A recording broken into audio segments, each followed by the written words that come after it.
میں نے آپ کے سامنے عرض کیا تھا کہ رسول نے فرمایا فاطمہ میرا دل ہے۔ اب وہ پوری لفظ سن لیے جو رسول نے فرمایا میرے دو پہلوؤں کے درمیان فاطمہ میرا دھڑکتا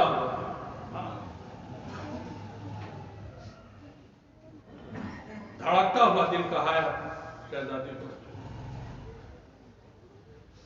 اب یہ بات آپ سب اچھی طرح سے جانتے ہیں کہ انسان کی زندگی کا تعلق دل سے ہوتا ہے۔ دل حرکت میں رہے انسان زندہ، دل خاموش ہو جائے انسان کی زندگی کا ختمہ ہو۔ اب وہ خاموش چاہے سینے میں رہ کے ہو جائے یا اس دل کو سینے سے باہر نکال دے، موت دونوں ہی صورتوں میں واقع ہو جائے گی انسان کی، اس لیے کہ دل کے بغیر زندگی باقی نہیں رہتی۔ میں زور دے رہا ہوں، آپ محسوس کیجئے کیا کہنا چاہتا ہوں۔ دل کے بغیر زندگی محفوظ نہیں رہتی، دل حرکت میں ہے۔ رسول نے یہی کہا دو پہلوؤں کے درمیان دھڑکتا ہوا دل ہے میری فاطمہ۔ یہ جس نے کہا ہے اس کا نام ہے محمد۔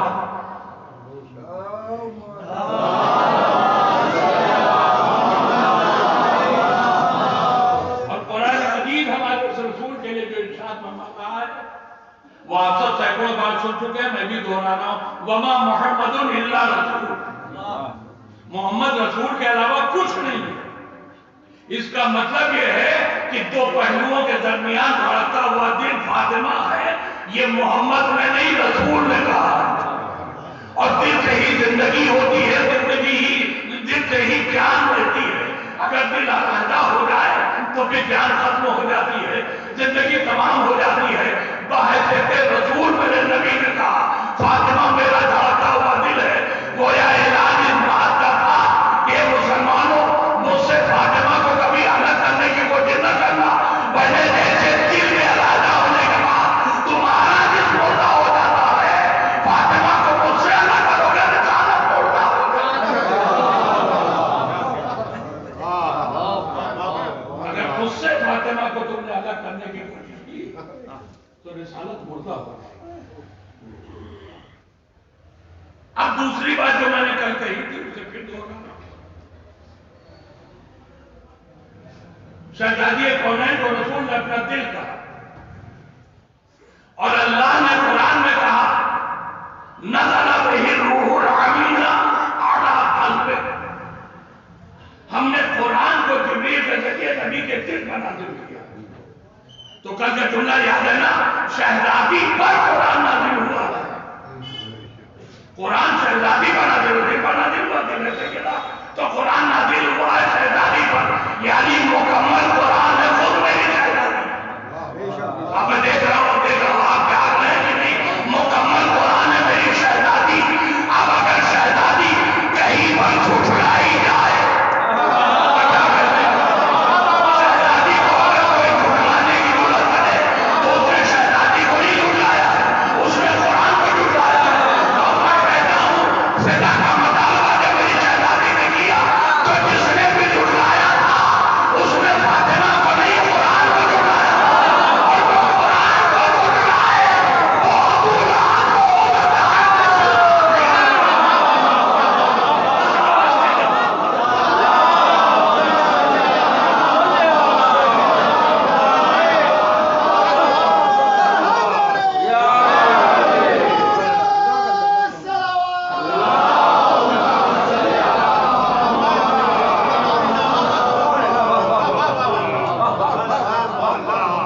قرآن کو جھٹلانے والا ابو لہب ہو سکتا مسلمان نہیں ہو سکتا۔ اب اس مقام پر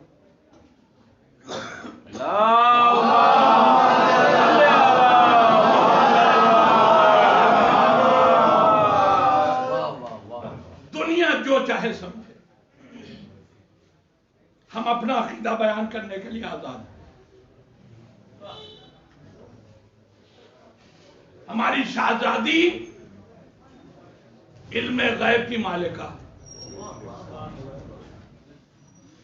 کوئی چیز اس سے پوشیدہ نہیں، ہر چیز کو جاننے والی۔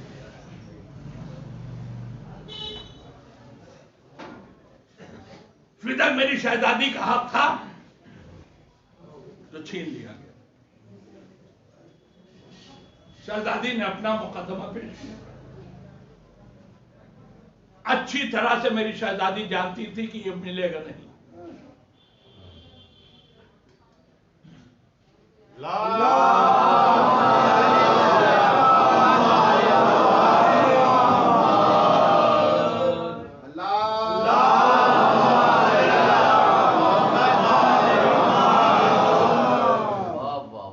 میری شہزادی جانتی تھی کہ ملے گا نہیں،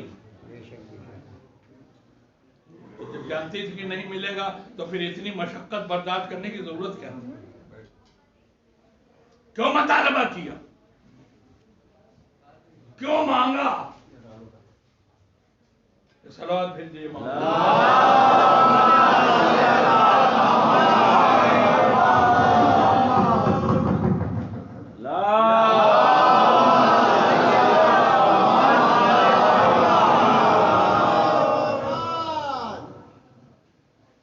شہزادی جانتی تھی نہیں ملے گا، مطالبہ رد ہوگا، تو پھر مانگا دربار میں آئی تھی، 4 گھنٹے کھڑے رہنے کی زحمت برداشت کی تھی۔ میں آپ کو بتاؤں یہ سب شہزادی نے کیوں کیا؟ شہزادی کا دل بہت دکھا ہوا تھا رسول کے دنیا سے جانے کے بعد۔ کیوں؟ اس لیے کہ مولا علی کا حق چھینا گیا۔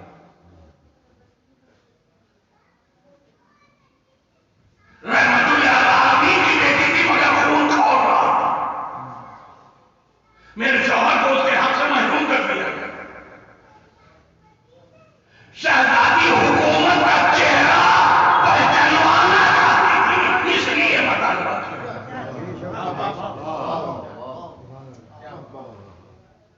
یہ جو ڈھول پیٹا جا رہا تھا اسلامی حکومت،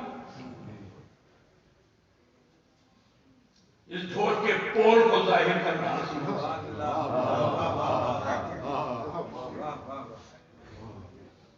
ورنہ ایسے ایسے باپ میری شہزادی کے خاک قدم پر قربان ہو جائے۔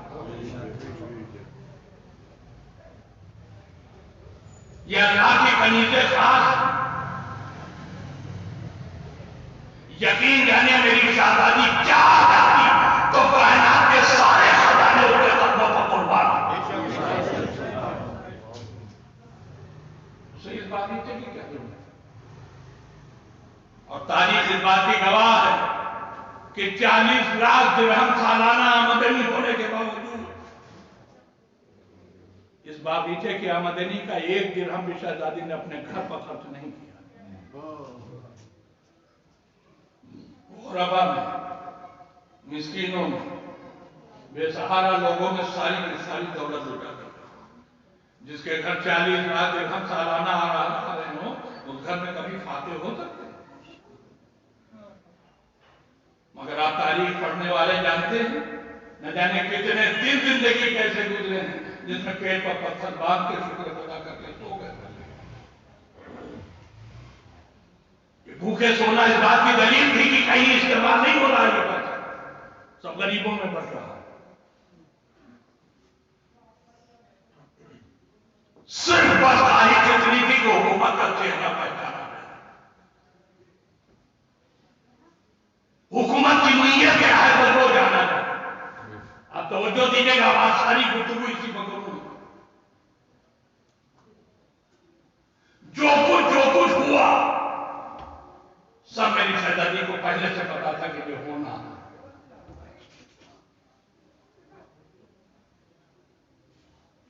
آپ سبھی حضرات اس بات کو اچھی طرح سے جانتے ہیں، مجھے بتانے کی ضرورت نہیں ہے۔ جب کوئی مقدمہ ہوتا ہے تو ایک مدعی جو دعویٰ کرتا ہے، ایک مدعا علیہ جس پر دعویٰ کیا جاتا ہے۔ مدعا علیہ مجرم بنایا جاتا ہے۔ مجرم کو اس کا حق نہیں کہ وہ خود جج بن جائے۔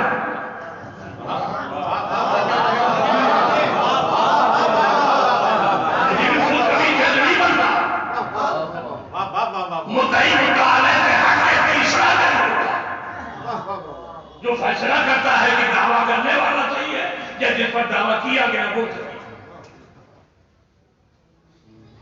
شہزادی نے دعویٰ پیش کیا، جسے مدعا نے بنایا تھا وہی جیل بن کے کچھ محسوس کیا آپ نے؟ جانتی تھی کہ شہزادی دعویٰ قبول نہیں ہوگا، مجھے میرا فدق نہیں ملے گا، مگر پھر بھی دعویٰ اس لیے کیا تاکہ ظاہر ہو جائے پیغمبر اسلام جسے کائنات کا ہی اللہ نے دے کے بھیجا اس کا جانتی بن کے وہ بیٹھا ہے جو اتنا جاہل ہے اسے یہ بھی پتا نہیں ہے کہ کیسے ہوگا۔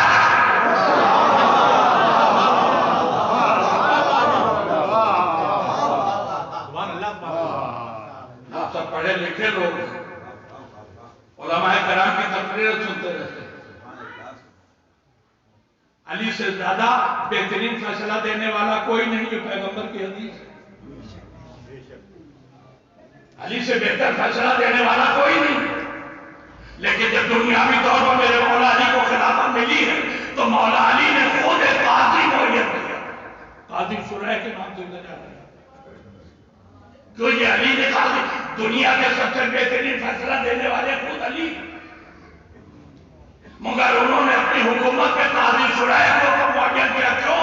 تاکہ اگر کبھی کوئی معاملہ میر ہو رہا ہے تو فیصلہ قاضی یہ ہر کسی شہزادی نے مجھے بنا تو جج بن کے بیٹھ گیا۔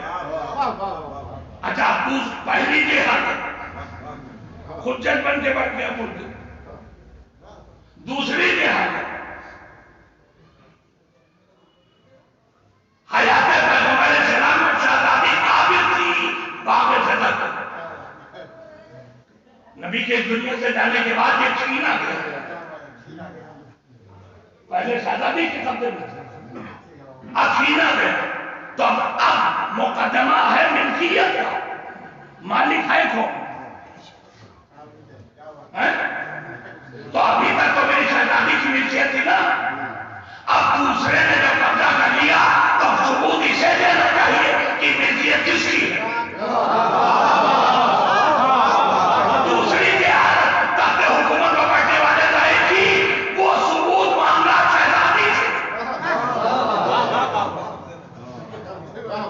ملکیت آپ کی ہے تو آپ ثبوت دیجیے، جبکہ ثبوت انہیں دینا چاہیے تھا، اس لیے کہ انہوں نے 2 دن پہلے اس پر قبضہ کیا، تو ثبوت تو انہیں دینا چاہیے تھا، لیکن نہیں، ثبوت شہزادی سے مانگا گیا۔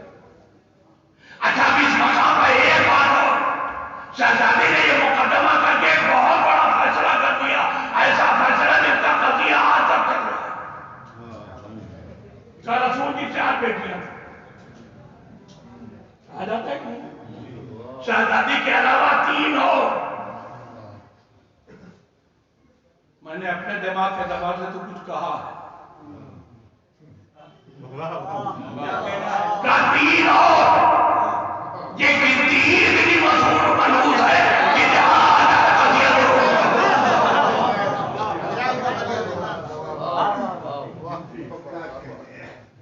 اب تھوڑا سا بات فکر کے سلسلے سے، حالانکہ آپ سب سنو، میں کہتا ہوں نا کہ میں اپنے بچوں کے لیے جوانوں کے لیے پڑھتا ہوں، آپ تو سب جانتے ہیں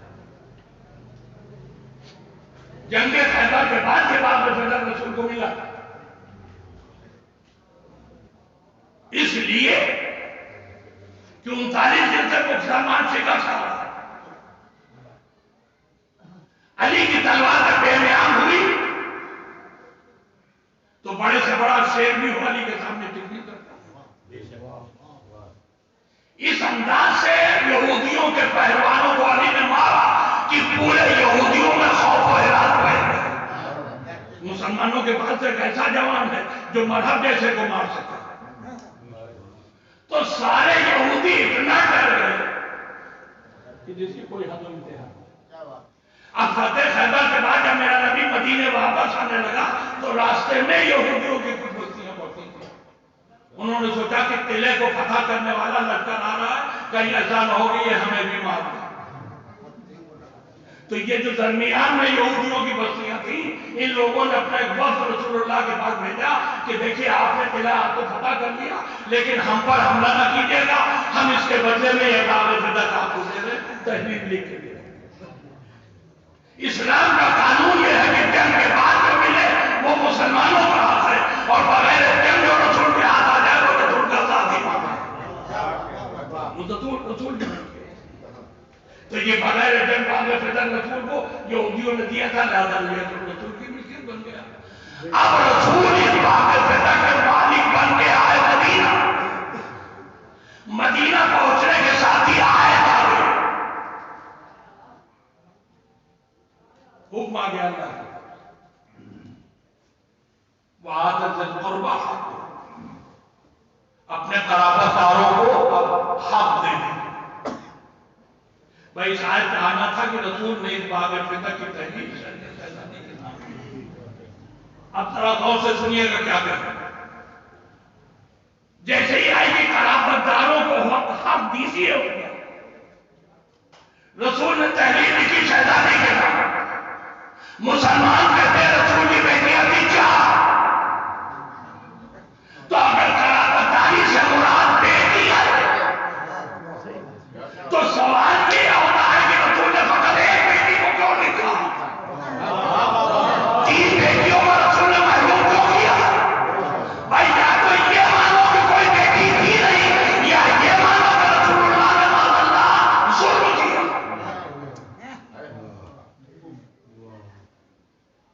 رسول کی طرف ظلم کی نسبت دینے والا مسلمان نہیں ہے۔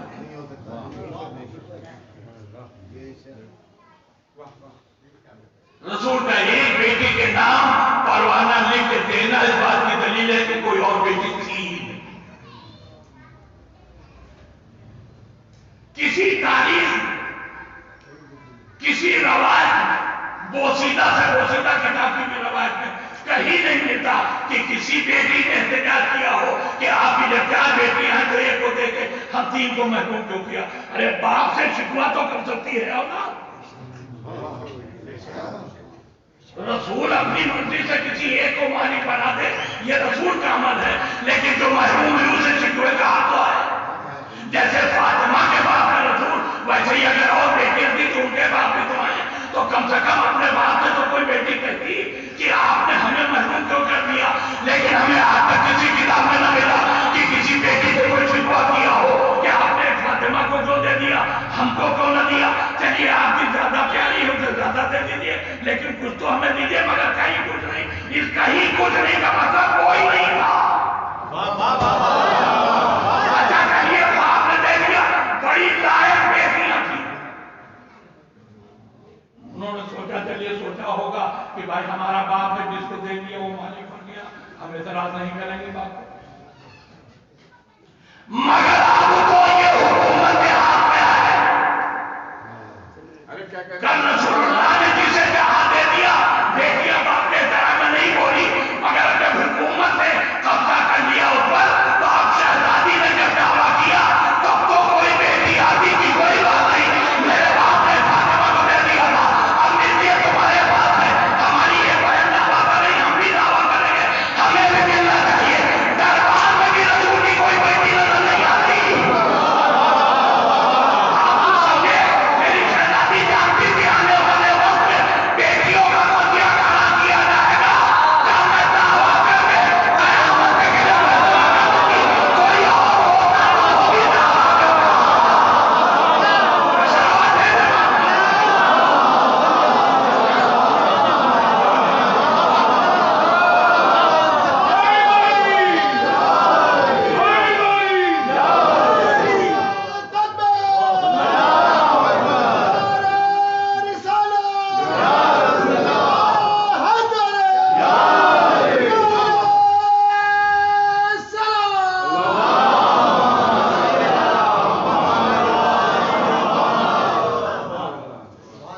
ان غاصبوں میں ایک وہ بھی ہے جس کے لیے کہا جاتا ہے کہ انہیں رسول کی دو بیٹیاں پیدا تھیں،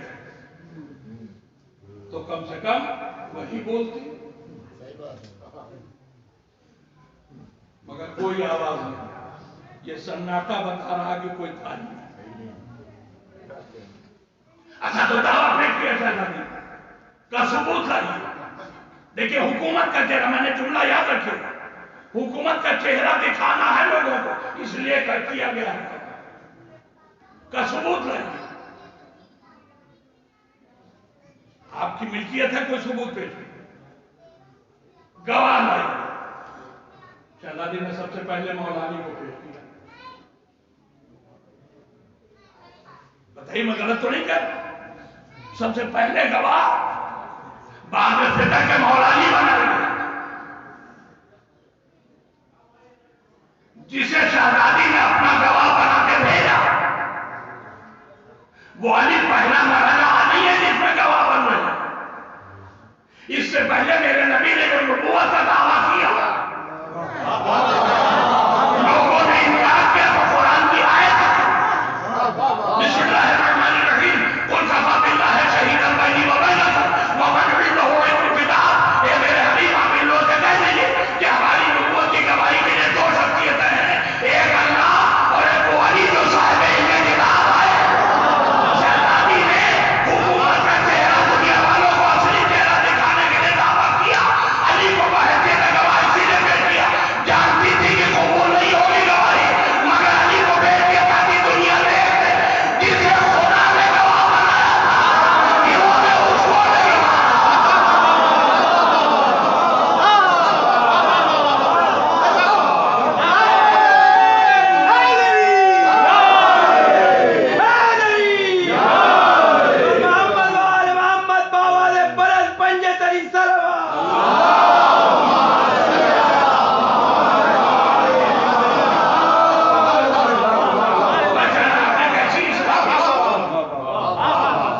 جسے خدا گواہ ہے نبوت بنا کے پیش کرتا، اسی نبی کی جانشینی کا دعویٰ کرنے والا اسے گواہ کی حیثیت سے مان لیتا. اب جو علی کی گواہی نہ مانے اسے مسلمان کیا کافر بھی کہنا جرم ہے.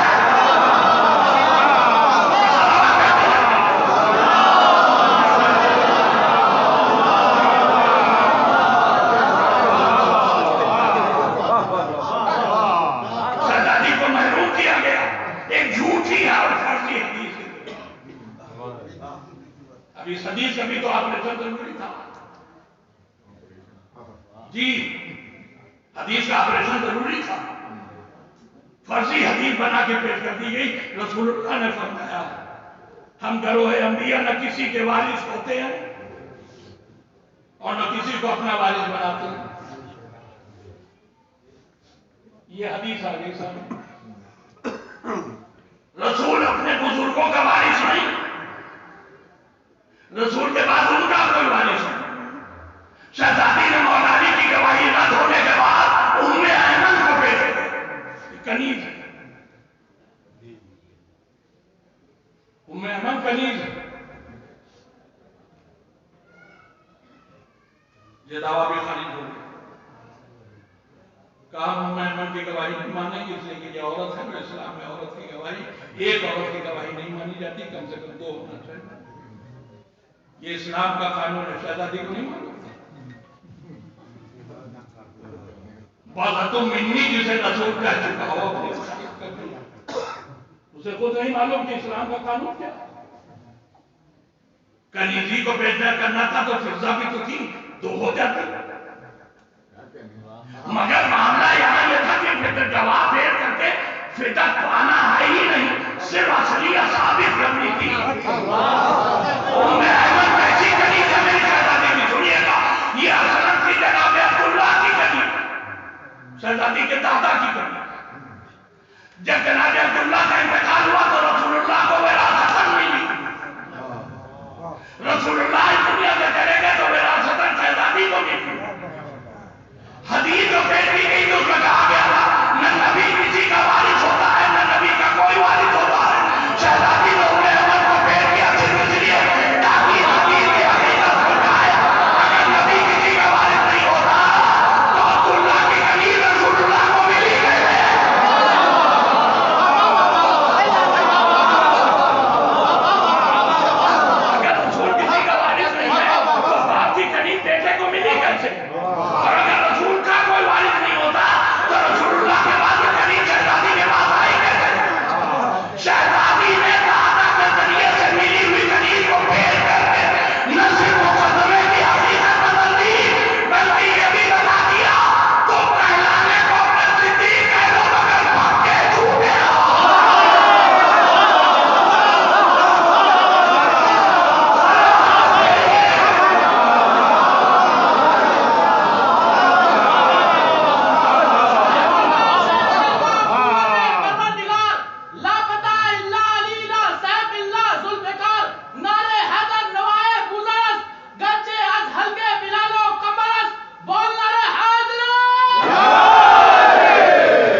حدیث جاری ہے، حدیث نقلی ہے۔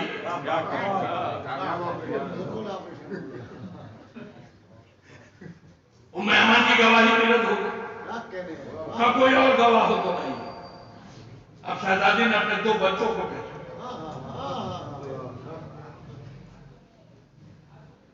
اب کیا ہوا؟ کئی بچے ہیں، بچوں کی گواہی قابل قبول نہیں۔ قرآن کو کافی کہنا اور کافی سمجھنا اور کہ یہ بچے ہیں، بچوں کی گواہی نہیں ہوگی۔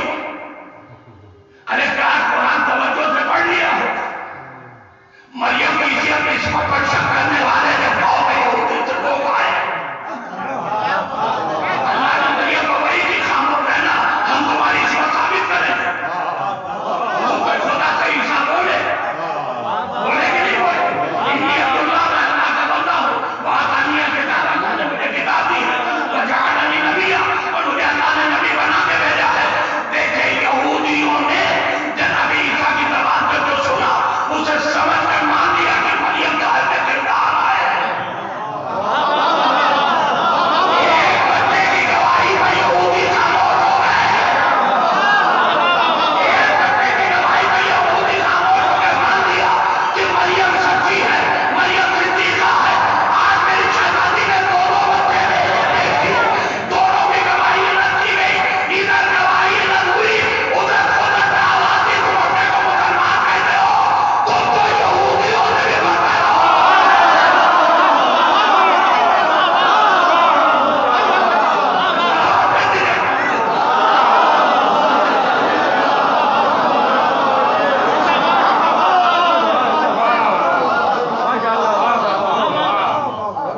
یہودی ایک بچے کی گواہی یہاں 2 بچوں کی گواہی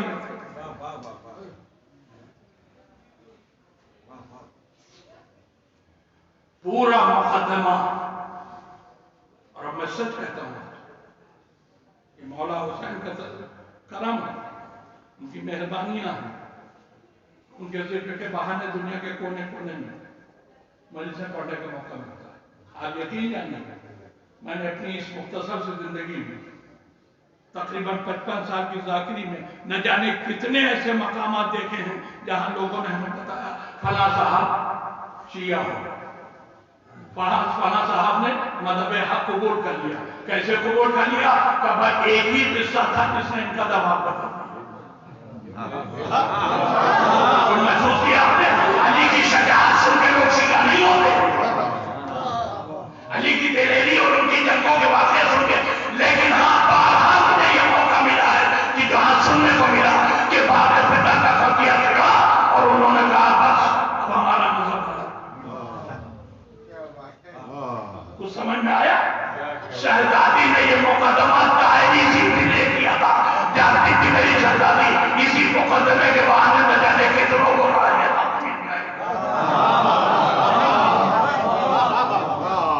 میں خود اپنا واقعہ بیان کر دیتا ہوں، آپ سن لیجیے اسے۔ کوئی صاحب یہ نہ سمجھے کہ اپنی فضیلت بیان کریں، فضیلت نہیں بیان کرنا، موضوع کو مکمل کرنے کے لیے بات کرتا ہوں۔ ممبر پر بیٹھا اپنی فضیلت کا کوئی گمان بھی نہیں۔ کانپور میں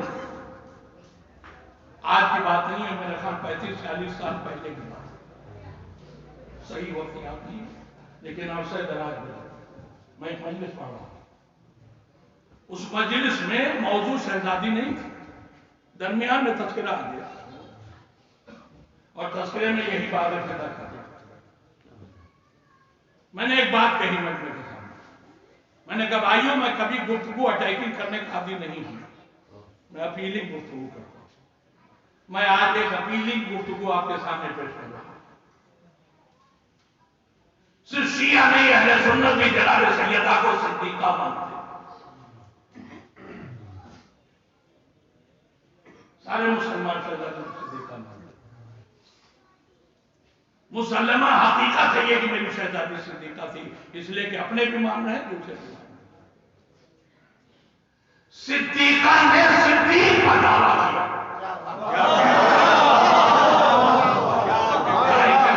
دونوں میں سے کوئی ایک تو غلط ہے۔